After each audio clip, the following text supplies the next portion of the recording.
Добрый вечер. В эфире информационный выпуск Амшикшара. По поручению президента Абхазии в рамках соглашения между Абхазией и Россией основным категориям работников государственных учреждений республики повышена заработная плата. На одном из последних заседаний Кабинета министров было подписано и соответствующее постановление. Насколько будет увеличена заработная плата и какие именно категории госслужащих попадают под действие данного решения, в интервью нашей программе рассказал вице-премьер-министр финансов Джансух Нанба. Репортаж Алики Трапш. Ежегодная процедура увеличения заработной платы будет проходить в рамках реализации межправительственного соглашения между Абхазией и Россией, подписанного в 2015 году. Повышение заработной платы коснется отдельных категорий сотрудников бюджетных организаций. Выборка категорий меняться не будет, она утверждена данным соглашением. Увеличение зарплаты предусмотрено 11 категориям госслужащих, среди которых педагоги образовательных учреждений разного звена, научные сотрудники, врачи и медперсонал, работники учреждений культуры и работники социальной сферы. Мы планируем направить дополнительно за счет средств Российской Федерации чуть более 110 миллионов рублей на повышение заработной платы отдельных категорий сотрудников бюджетных организаций. Принятое решение Кабинета министров о повышении заработной платы отдельных категорий предлагается парламенту принять корректировки к закону о республиканском бюджете на 2019 год. Джансух Нанба отметил, что надбавки к зарплатам получат только те категории служащих, у которых среднемесячный оклад не достигает целевых значений. У нас есть целевые значения, которые мы обязаны достигнуть. И в зависимости от должности, той или иной должности, в зависимости от заработной платы, которую получают конкретные специалисты, высчитывается среднемесячная заработная плата. И вот в случае, если уровни, показатели среднемесячной заработной платы не достигают целевых значений, вот в этом направлении она увеличивается. Здесь речь идет о привязке к отдельным категориям. Вот, допустим, педагогические работники образовательных учреждений общего образования. У нас целевые показатели на 2019 год, среднемесячная заработная плата должна достичь 12 827 рублей. Понятное дело, что даже в ныне действующей структуре кто-то получает 10, а кто-то получает, я сейчас образно говорю, кто-то получает 14. И вот наша задача сделать, если мы не достигаем среднемесячного показателя, увеличить. Производится перерасчет и определяются конкретные показатели. Постановление Кабинета министров вступит в силу после того, как в законе о республиканском бюджете будет принята соответствующая поправка. Данный законопроект уже направлен в Народное собрание Абхазии. После того, как он будет принят, для всех категорий госслужащих, попадающих под данное постановление, будет произведен перерасчет за период с 1 января 2019 года. Алика Трапш, Степан Мартиросян, Абхазское телевидение. 4 июня мусульмане всего мира отмечают один из двух главных праздников в исламе – Ураза-Байрам. Ураза-Байрам – татарское название праздника разговения, по-арабски Ид-аль-Фитр. По преданию, установил его пророк Мухаммед в 624 году. Праздник отмечается в честь окончания поста в священный для мусульман месяц Рамадан. Традиционно в этот день мечети посещают десятки тысяч верующих. Ранним утром в мечетях Сухума и Гудауты состоялись праздничные молитвы и проповеди, посвященные окончанию священного для мусульман месяца Рамадан. А затем, уже по сложившейся традиции, в столичном кафе «Сказка» был накрыт праздничный стол и организована развлекательная программа для детей и их родителей. На праздник были приглашены все желающие. В первую очередь хочу поздравить всех мусульман республики с окончанием Великого Поста, священный месяц Рамадан. Пусть Аллах примет наш пост, наши дуа, пусть укрепит на прямом пути, простит нам наши прегрешения и дарует благо всему народу Абхазии. Иншаллах. Сегодня у нас проходят праздничные мероприятия в Центральном парке города Сухум, в районе кафе «Сказка». Утром в Гудаутской мечети и в Сухумской мечети проходили праздничные намазы, после чего все мусульмане переместились в парк. Здесь уже проходят такое гуляние народное, так скажем. Несколько сот пришло сюда, кто не уехал по домам праздновать, те находятся здесь. В течение месяца Рамадан верующие совершали пост, воздерживаясь в светлое время суток от еды и питья. Во время празднования окончания месяца поста каждая мусульманская семья должна раздать нуждающимся еду, после чего посетить мечеть, чтобы совершить коллективную праздничную молитву. В первую очередь хотела бы поздравить всех мусульман Абхазии с завершением священного Рамадана. Пускай Аллах примет наш пост, все молитвы. Мы очень надеемся на милость Всевышнего.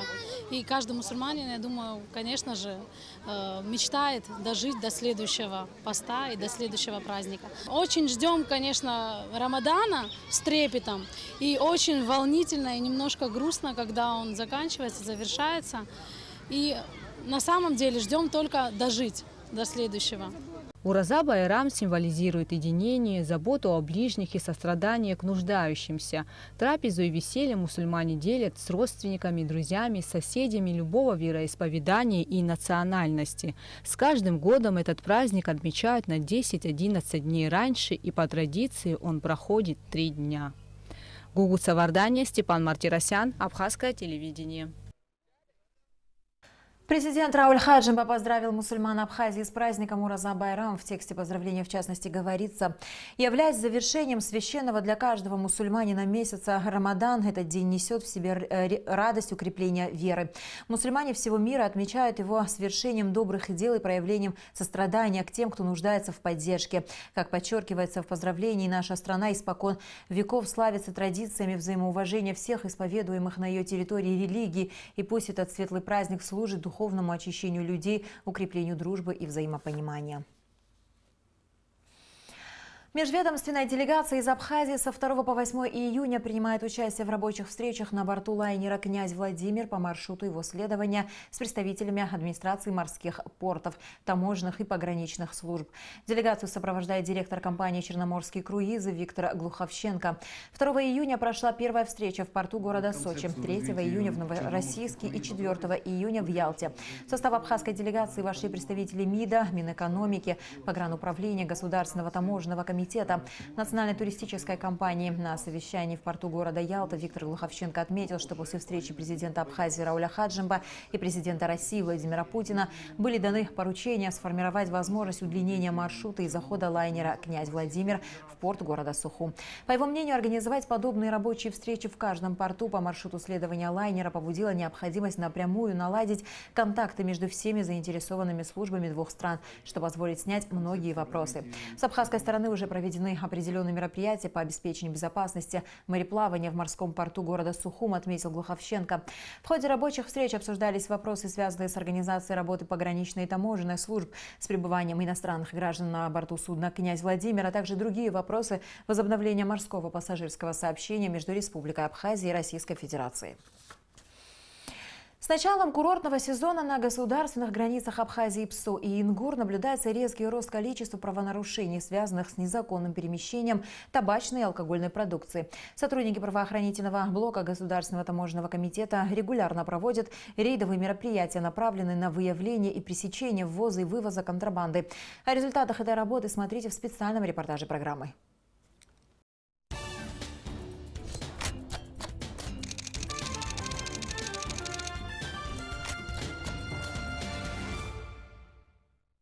Любая машина с грузом, выезжающая и въезжающая в Абхазию, попадает в грузовое отделение таможенной службы.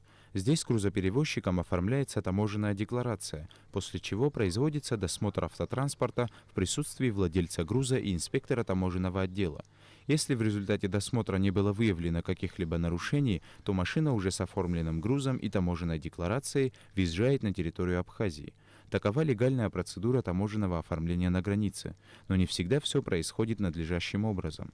С начала курортного сезона на российско-абхазской границе наблюдается резкий рост количества правонарушений, связанных с незаконным перемещением табачной и алкогольной продукции.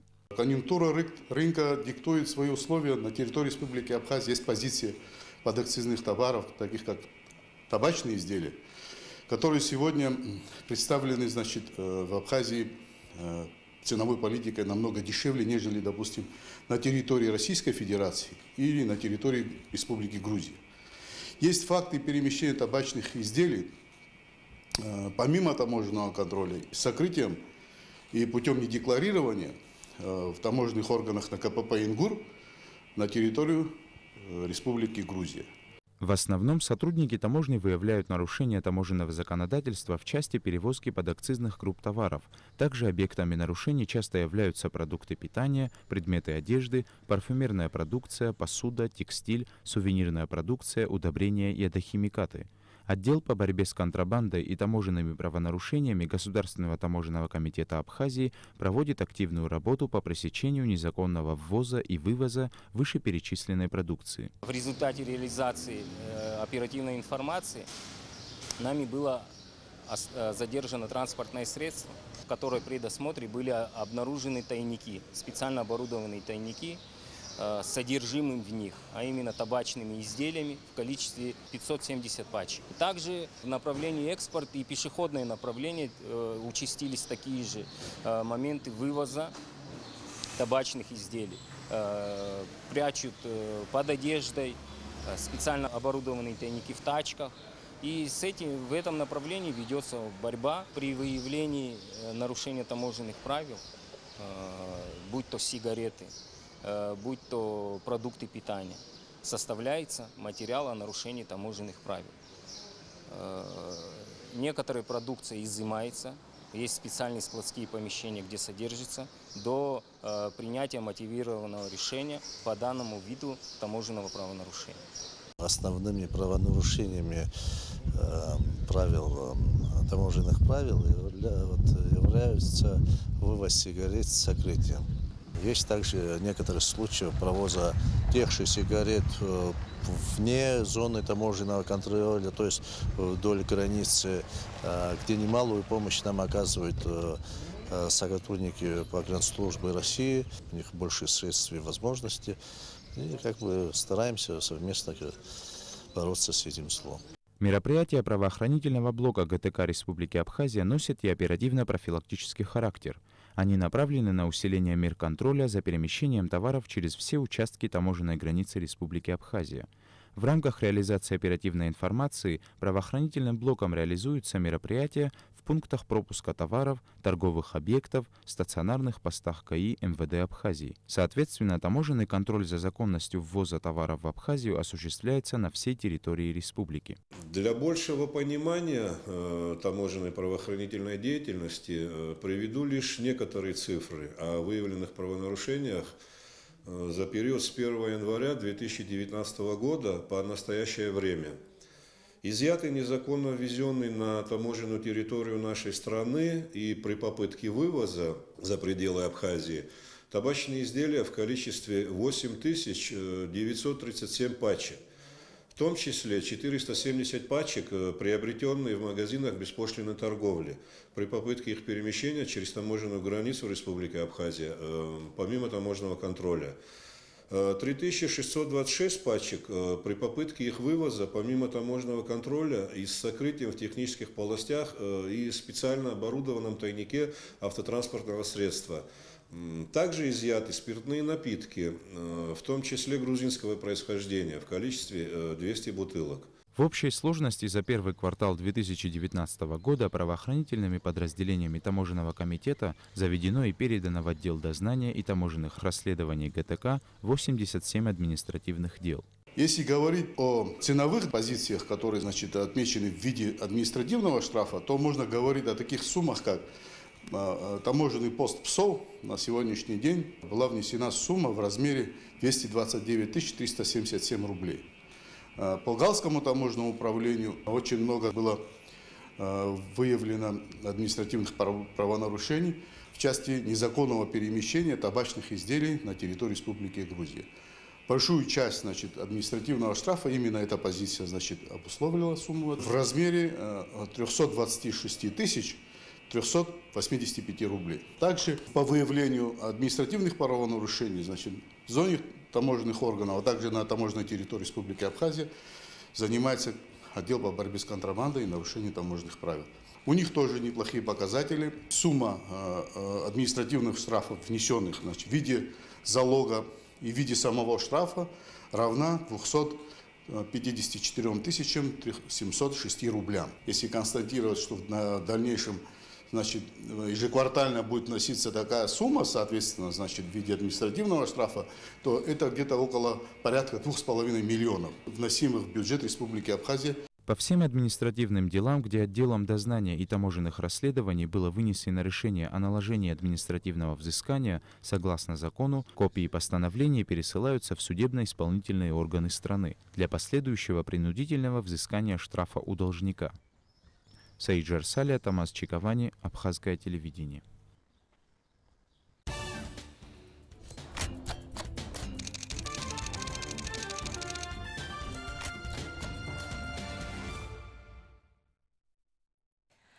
Сборная Абхазии по футболу провела заключительный матч в группе А на чемпионате Европы КАНИФА-2019. В игре с фаворитом соревнований командой Нагорного Карабаха «Арцах» наша сборная сыграла в ничью 1-1 и тем самым сохранила первое место в группе. Что касается команды «Арцах», то ей была необходима победа, чтобы сохранить шансы на выход из группы. Следует отметить, что игра была сложной, но интересной. Хозяева чемпионата были настроены только на победу и первыми открыли счет, что, безусловно, мотивировало их сохранить за собой преимущество. Однако футболисты сборной Абхазии смогли взять инициативу и переломить ход игры, завершив первый тайм ответным голом, который забил капитан команды Шабат Логуа. Теперь наша команда может немного отдохнуть перед следующим этапом соревнований. 6 июня сборная Абхазии встретится со следующим полуфиналистом, который определится по результатам игры между командами Западной Армении и Падании. Напоминаем, что зрители абхазского телевидения могут смотреть трансляцию встречи в прямом эфире на нашем канале. Начало матча в 19 часов. А сейчас о погоде. По сообщению гидрометцентра, в Абхазии ожидается облачная с прояснениями погода. Ночью местами туман, днем и вечером из-за незначительной смены воздушных масс временами возможен дождь. В предгорьях дождь с грозой. Температура воздуха ночью 18-23, днем 24-29 градусов. Температура морской воды 21 градус.